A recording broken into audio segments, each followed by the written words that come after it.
Okay, so what I wanted to show here, and this is based upon the feedback of people in the group, kind of a deeper look inside our business, or a sneak peek inside kind of what it's like for us to run our client businesses.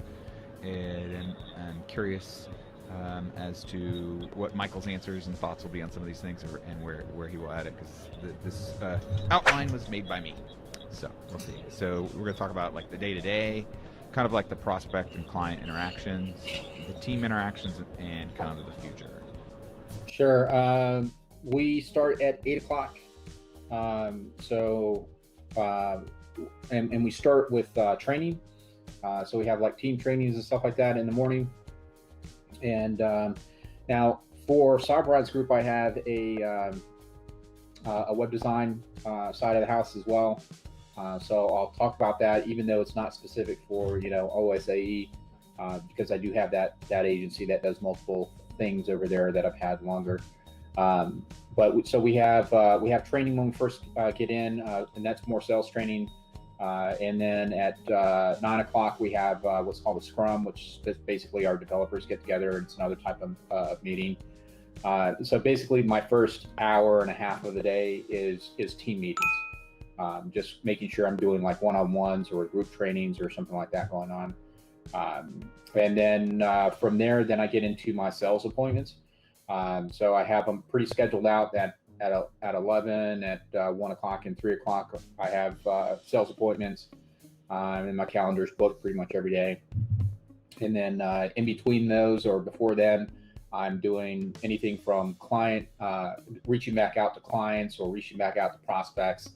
And then I finish my day with a meeting at 4:30 with the team, just kind of wrapping up with some of the managers, just making sure that everything's getting done that it needs to. You're not shopping online as in this office agenda that I'm showing here? No shopping online. No, that's not my 4:30. I like the 2-hour coffee break. Yeah, that's always good. And then I check Facebook at 2:30. Right. So for me, there's certain parts of my day that I try to keep very consistent, and certain parts of my day that can go any which way. I try to begin and end in similar or the same ways with certain disciplines. And I find that even for me, just like a few minutes to focus on what needs to be focused on, and right at the beginning of the day and right at the end of the day, makes a huge difference in my overall productivity. I start the day with what I would say, like kind of like health and getting things done disciplines. So like just kind of journaling and doing yoga and just like 5 minutes of meditation. Although I'm not great about that, I need to be better. But also sort of reviewing the day if need be, and reminding myself of why I'm going to stay focused today on what I need to focus on. And then basically from there, the day can go in a lot of different ways for me. I think I have quite a bit more variation. It really depends on what my objectives are for the week. I don't think I spend as much time doing client sales. I usually try to sell to just a few clients a week, and sometimes it's a little higher and sometimes it's a little lower. And we'll talk a little bit more about that here in just a minute. I try to, a lot of the work that I do is kind of project focused, which means that I try to do big chunks of good quality work for a significant period of time, not jumping from task to task every 5 or 10 minutes. And so that also means that like that project work is sort of like one-time work, in that it's not as repetitive as you would think. And I'm going to talk a little bit more about like my SEO and how I go about doing that. But a lot of that is project work. Some of it is repetitive though. Let's move on. No questions? Well, I should say that before work, there's a little routine that goes on to kind of get me prepped for the day, right? So even though it's not, I just talked about the work hours specifically, but when I'm not, COVID-19 stuff, I'm actually going to the gym with a buddy of mine 4 days a week, and then I go by myself the other 3 days of the week. to keep that going. And I do that before I go get into work. And then I also have some time that I set aside for myself, where I'm just kind of reviewing kind of what I'm going to be doing for the day. And then similar to what you do at the beginning of the day, at the end of the day, I have like 10-15 minutes where I take to review what's going to be done for the next day, or what I'm going to be doing for that day. It was a great idea. So, the end of the day thing, I need to be better about. I am usually good about it, but sometimes I'm not, and I think it's really valuable. Even just 5 minutes to review the day and to kind of plan tomorrow. It's much more efficient than planning your day right at the beginning of the day and having to kind of write out and think about everything. It's much more efficient to kind of plan it at the end of the day, and also to kind of review what did you do today. So yeah, these are really good disciplines that don't take a lot of time, but that I think add a lot of productivity to my work. And then I think that being healthy, physical activity is good for your brain. So the work that we're doing here is brain work. It's knowledge work. It's work where you need focus, and getting even a little bit of exercise, it goes a long way. Hey Sal, how's it going? Thanks for joining us, Sal. So I definitely think that's something you should make part of your routine. It's not even about the physical health, even though that is important. Okay, volume on my side is low, Sal says. Let's see. I turned myself way up. All right, I'm gonna try to talk louder because I've got I doubled my volume, and it still doesn't seem to like it. So I will try to talk louder, Sal. Please let me know if you cannot hear me going forward. Okay, so client interactions. Let me move Michael and me around. So Michael can go up here. It's perfect. That kid right there on the phone and the laptop. That's awesome. I wonder how long it took him to get that shot. Right. Yeah, that's. I guess that's me. Or I guess it's you before the beard. Yes. So I thought a lot of people. This is one of the areas where I feel like I get a lot of comments, and Sal, definitely let me know if you can hear me better now. It must be a problem with your settings because Michael's voice is perfect. Yeah, I fixed it last time, and I thought I fixed it this time, but I'll just try to talk loud and move forward, and hopefully you can hear me as I yell into the microphone. So this is where I get a lot of questions on the sales and service interactions. Michael already talked a little bit about his sales interactions, more about the structure surrounding them. Mm-hmm. Now I'm curious, Michael, if you were to describe, briefly, what do your normal sales interactions look like for you? Yeah, so part of like what you were saying before, as far as like your structured part of the day, and not jumping around from task to task, that's like super important because that context switching, you lose so much productivity, and that's why I have very structured times that I do my sales calls.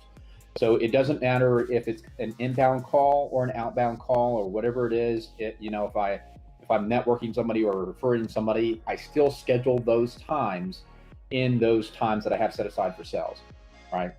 So that's the first thing. The other side is the process stays the same no matter where the source of lead comes from. So we're always going to go do a demo, and in that demo, we're going to go through that process that we outlined in the OSAE course, right? We're going to go through the demo, the needs analysis, and showing them everything that they need to do on, all the research that we're doing, and just kind of giving them a product pitch overall on our service. So that process stays the same every single time. And then if we need to follow up, then that's where it's going to vary a little bit. But the interactions with the follow-up are built on, they're all built around one thing and one concept, and that is building trust, right? Because if they didn't close on that first interaction, most of the time it's not price point, it's that you didn't build enough trust that you could deliver on the product.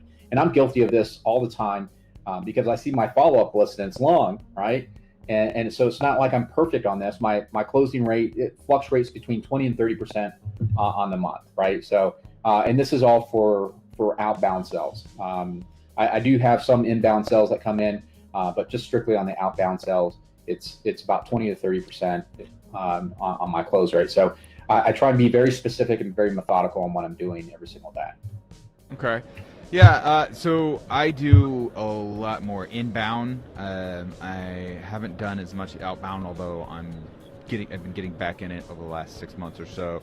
And it's a little bit different. There's a lot of things that are the same. There are a few things that are different with inbound versus outbound. I think with the inbound, especially with the way I do it, a lot of that trust is already built right out of the gate, and so you don't have to work quite as hard for it, which is what I like.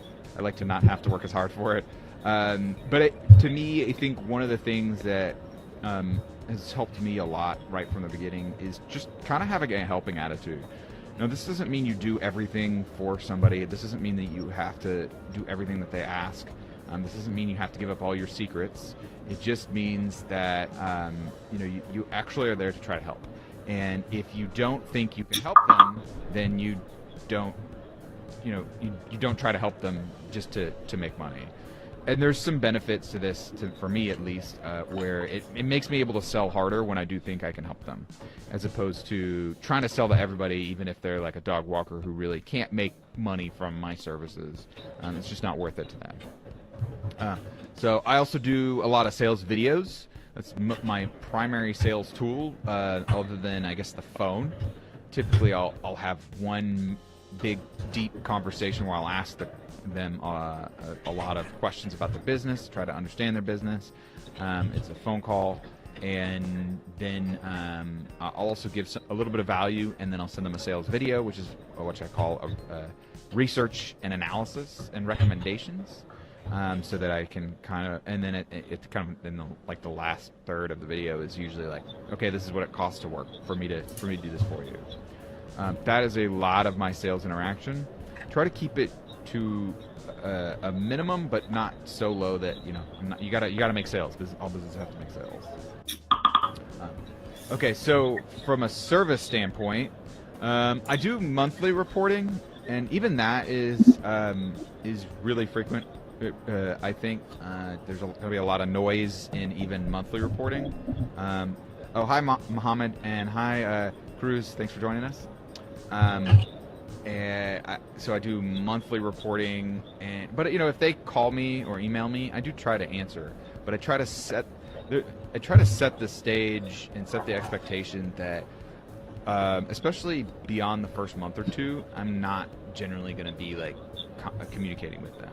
But I do think it's important, especially now, to let them know. You can't just let it go months without saying anything to them. That's not going to be good for the relationship. That's going to be something that will probably not last. And so even though the reporting is super brief, just shows them that I'm paying attention, I'm looking at things, and I'm still here. And it gives them kind of an opportunity to ask any lingering questions they might have. And then I have basically I try to look at just, even if it's just 1 minute, just try to look at the project schedule and where it's at for all of my clients once a week. I put them on my agenda once a week. And for some of the lower end ones, it might just be like, all right, cool, and I've done all the work I need to do this month for that client or something like that. That happens a lot. But for other clients, it's like, okay, how else can I help them? Especially on the higher end clients, just doing a little bit extra can go a long way towards keeping them around, turning a client that maybe would be $50,000 lifetime into $100,000 lifetime, just with a little bit of extra work here and there. Now, my actual SEO work, a lot of it is done by my teams, but there is a decent bit that I do myself, at least like high-level decisions and planning, and then some parts of the link building and Maps SEO I do myself. But a lot of that is trainable, and I have team members that I've trained to do specific things. Michael, what's your service like interactions with your clients like for you?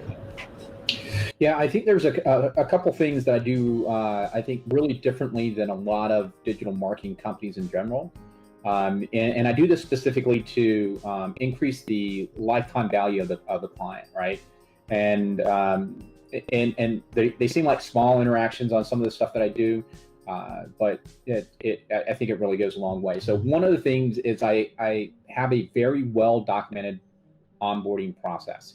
There's like a whole list of things that we go through, and it takes out, it takes my one of my VAs probably 45 minutes to do like the onboarding process that we go through, because we actually set up like a client area for them. We actually have a ticketing system that they can reach out to us on, and we also have like different member videos that we can create for them, and we also have online training that's available for our entire client base that they can get into in the members area. But the one thing that we do in our onboarding process that not a lot of people do is we actually take the time to send them a thank you card. So either my wife, Bri, will write out a thank you card for them and send it in the mail about a week after they paid to become a client for us for the first time. And that one interaction gets praised like all the time. Every time we see it, every time we send it, the client always talks about it, and they continue to talk about it for a long time too. And so I think that's how I get a lot of referrals, because they have that good interaction with us from the beginning. The other thing I do as far as like reporting, we do monthly reporting on the SEO side, but we give them two options. One is we give them the option to kind of sit down with me and talk for about 10-15 minutes and review the report, or I'll create a video for them and just kind of go over everything with them. So some clients I don't talk to for months at a time, and all they want to see is the video stuff. And then if they have a question, they know that they have the time that they can go over there and schedule. Again, I send them a calendar link, and I only take those like schedules at certain times of the day. So it's still blocked into my like client time and stuff like that. So yeah, I'm a big fan of the personal touch, even though I need to do a little bit more of that. I know that makes a big difference to, you're much less likely to fire your friends if it's kind of like a borderline thing. They're going to give you more of the benefit of the doubt in those cases. One big mistake. Go ahead. Okay. I was gonna say one big mistake that I made early on was I used my cell phone. I really don't recommend this. My cell phone was on my website. All my clients had it, and especially with how many spam calls I get now on my cell phone, I bet everybody else does too. I don't want to feel like I have to answer my cell phone. Basically, if it's not somebody I recognize on my cell phone, I almost certainly will not answer it. And I'm able to do that. Well, at work, I can be a little bit, on my work line, I have to think about it a little bit more, and I'm a little bit more likely to answer it.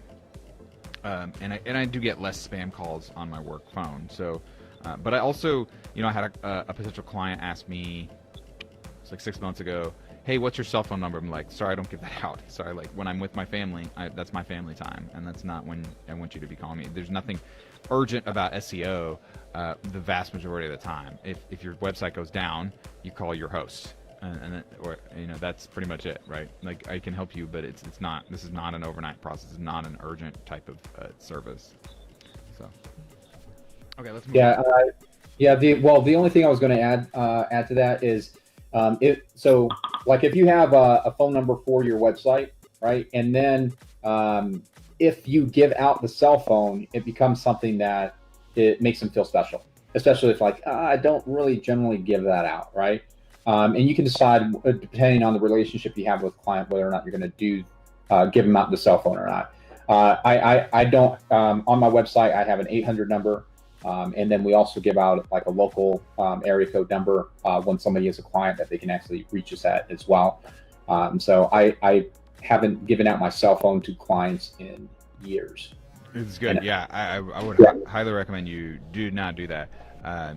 Just because it's important to draw the lines where the relationship is, and it's like I like you, you can like me. I don't want you like calling me Saturday night and I'm like watching a movie with my family and stuff like that. Well, the other side to that too is that my cell phone isn't going off all day long with people trying to reach me either, right? Yeah. So that's the other good benefit of it. And so when I'm doing like my deep work, whether it's the sales or service side of the house, then I can literally not even have my phone sits on vibrate all day. It doesn't have a ringer to it. I don't put anything. So, I make sure that doesn't become a distraction, and that's something also that helps with productivity. Yep. Okay, real quick, talk about team interactions, because if you're going to build a company or a business or a client business, I know some people use less teamwork than others, but pretty much everybody has somebody to do something. You just can't do it all. There's not enough to do it all. So to me, the biggest thing is to really look at these contractors, long-term contractors, as sort of like customers, and treat them really well, because they're going to be, you want to be able to trust them. Hi Tanzil, thanks for joining us. You want to be able to trust them with your client stuff. Like when I give a website technician or an SEO tech like a job with a client and they have access to the client stuff, you don't want them to be like mad at you. But more importantly, it's very expensive to train and find somebody who's good. So when you find somebody who's good, you treat them really well. For example, a lot of my contractors, they're overseas and they have like holidays or events that I'm not aware of, like I don't know, I can't name any off the top of my head, but something where it's like, hey, here's a holiday, we're going to be off for the next week. It's like, cool, you know, just as long as you let me know ahead of time. I try to give them a lot of freedom and benefits for working with me. And also a good thing to do is to just give them random bonuses. Don't tell them you're going to give them ahead of time. There's kind of some psychology here, but when they do something really good or something unexpected, or you think you give them a task and you think it's going to take them 4 hours and they do it in 20 minutes, you give them that extra bonus. I think goes a long way towards creating loyalty and having them prioritize you over any of their other potential clients. I also use OneNote for my systems, as anybody who's listened to me very much at all. And this is where pretty much all the work and even like the Q&As between us, I try to keep in there. So, you know, yeah, email is part of it as well. But like if there's a discussion about like how to do something, then I want them to ask questions in OneNote so that both of us can go back in later and ask and refer back to kind of our discussion in a more streamlined way than you could in email. But also, I think this is really useful because there have been some really good discussions that I've had where the person moved on or whatever, and so I had to hire somebody else, and I could actually copy and paste that previous discussion. Just say, here's another discussion of questions that somebody asked, and I just copy and paste from their notebook to the new person's notebook. So I find this to be really easy to have new people, although I don't need to hire new people nearly as often, and that is one of the biggest benefits to kind of the approach that I have here. Let's see. So I do try to pay for their training, and in terms of if I'm asking them to do something and they need training, I'll actually pay for it. Not in both ways. In both, I will buy training for my contractors, and I will say you can log time while you're training, which I think it sets me apart. And again, it's all about the long term. But also, you know, think about the low skilled tasks versus the high skilled tasks, and try to train them or try to get them to do the low skilled first, and always try people on the low skilled before you try them on the high skilled. So some parts of SEO are not easy to learn, and some parts are super easy. You know, like submitting to a directory or whatever, that's a super easy, you know, it's not a high skilled task. But certain decision making on what anchor text needs to be done there, that's a very high skilled task. Some of those I do myself, and some of them I have more like kind of higher skilled positions. What are your team interactions? You actually kind of talked about it a little bit. You have your morning and your afternoon meetings with your team. Mm-hmm.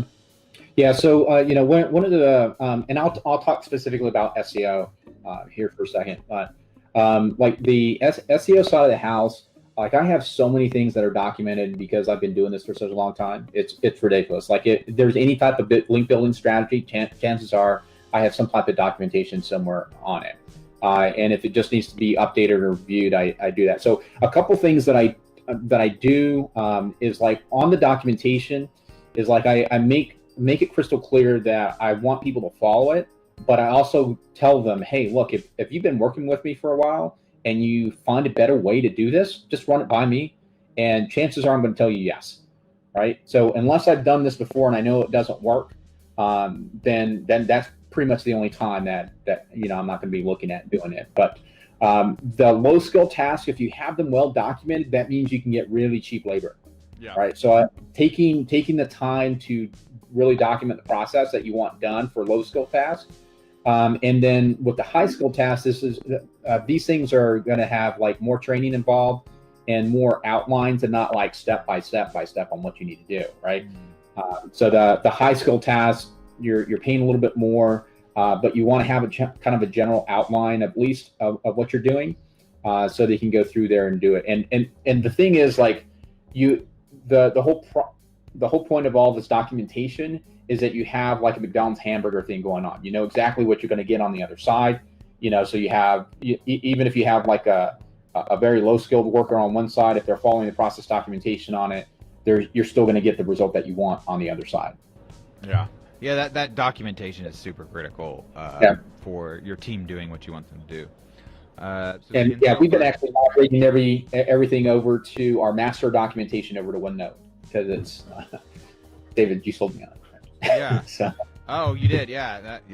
Good, because I'm a big believer in that, and I have yet to see. And anyway, so Tanzil, but I will look at your question. We'll address your question in a second. So there's other team members as well, like web developers, or what I call website technicians, or maybe like a web designer or something that you might have that isn't really like part of, at least in my case, my core competency, my core offerings, but it's still something that I need to have somebody who I can kind of point to and get stuff done that needs to get done. Okay, so Tanzil asks, David, if a client is providing around 5 services on their website, how would you target them all in the GMB? Well, I would try to convince them to. There's a lot of different ways to go about doing that, but I would try to convince them to pick one service and focus on that, and focus the website on that. Now, it depends on the situation.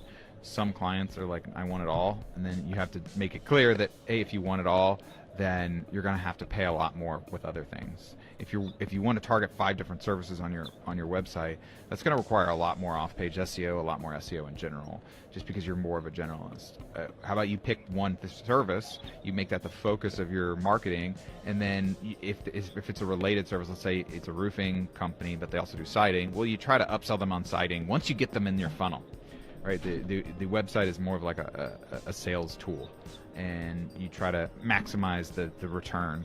But ultimately, long term, you can get more if you try to target all of them. Maybe you have 5 different brands, maybe you have 5 different GMBs. There's a lot of different ways you can go about doing that. But my first instinct is to be like, hey, go down to one. If you still want them all, then you're going to have to pay quite a bit more. It's quite a bit more expensive. Okay, so I just to add on that for Tanzil there. When I'm talking to the clients on something like that, I basically try and break down their sales process by asking them what's their primary service, or what's their most profitable service, right? Because sometimes that's not the same thing, and so when you start asking those questions and you find out like how they actually go about selling these different other products that they do to their clients. Then you can find out where most of them come in and say, well, you can focus on this, and this will give you the best results. And then that gives you an opportunity to upsell them later on down the road. Right. That's good. I'm going to try something here real quick, see if I can get this to work. Let's see. I tried to make you Marty McFly and me right. down here. There we go. Let me shave down a bit. Yeah, let's see. Hold on. Let's see if I can get this right. There we go. There we go. Looks better. My graphic skills, A+. I give myself an A+, an A++ on my graphic skills. So real quick, I wanted to mention the future. Tanzil Butt approves. I think that there's client services, like in terms of digital marketing and SEO. So SEO is still going to be around, in my opinion, for the rest of our lives. It's like a plumber. And so I think that this business model is completely valid. There are some adjustments that people need to make. There's kind of a new normal that we are in now, and that we will move into even after like all the lockdowns are over, and presumably, once the COVID gets squashed or whatever, or put under much more control. Maybe there's certain niches that are better off, or certain niches that are worse off. One thing that I've changed is I do try to make a little bit more of a personal connection, not just with new clients, but with past clients, and ask them more about like how they're doing, just because that's kind of important to people, and to connect with people, and it's really, I think it's important right now just in general to do that, and so that, I think that goes a long way. But I don't see anything wrong with inherently wrong with the structure of the business of doing services for clients, especially SEO, because SEO is going to be around. So I do plan on continuing to do client SEO for well into the future. And I've been watching these. We got a big projector at my house, and we upgraded to a really nice one, and we watched the Back to the Future 1 and 2 with my kids, and so that's why it made me think of this. This is great. Boy, he looks so young there. So, Michael, do you have any thoughts on the future real quick before we get going? Yeah, I mean, definitely the future SEO is obviously here to stay. I think one of the key differentiators in the future is still going to be like more personalized attention, because as people become more and more used to technology and used to like not having a lot of personal interaction, if you provide that as part of your standard service, then that's going to set you apart from other businesses. The biggest thing to remember as you grow is this doesn't have to be you all the time. Make it as a role, as one of the positions within your company, and then you're still going to get that personalized attention, or give that personalized attention without you having to be that conduit for everything. Yeah. Yep. That's a good way to think about it. Okay. Well, now's your chance, anybody listening, to have last minute questions before we go. We do try to. My goal for this was for these to be 20 minutes, but it looks like this is a bit longer than I anticipated. But hopefully, that's helpful for you guys. Well, anyway, thanks very much, and we will see you on the next live next Monday.